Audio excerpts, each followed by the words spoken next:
კოალიციის მერობის კანდიდატმა ბეგი სიორიძემ ჟურნალისტებთან შეხვედრა გამართა. ბეგი სიორიძემ შეხვედრა მედიისთვის მადლობის გადახდით დაიწყო.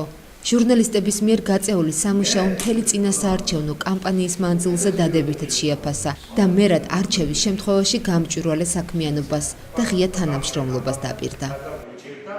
ეს არის პირველი შეხვედრა ჟურნალისტებთან, მას შემდეგ რაც გადაწყდა არჩევნების თარიღი, ანუ 12 ივლისი და მე ჩავატარე დღევანდელი პრესკონფერენცია და მოვუწოდე ხოლმე ჩვენს ჟურნალისტებს, რომ სწორედ ისე კურცველად და სამართლიანად გააშუქონ წინასაარჩევნო კამპანია და არჩევნების დღე კონკრეტულად, როგორც ეს მოხდა პირველი ტურის შემთხვევაში და დარწმუნებული ვარ, მეორე ტურიც ზუსტად ასე ჩატარდება და თქვენს ჟურნალისტებით ზუსტად ასევე სამართლიანად გააშუქებთ მთელი საარჩევნო კამპანიის პერიოდს.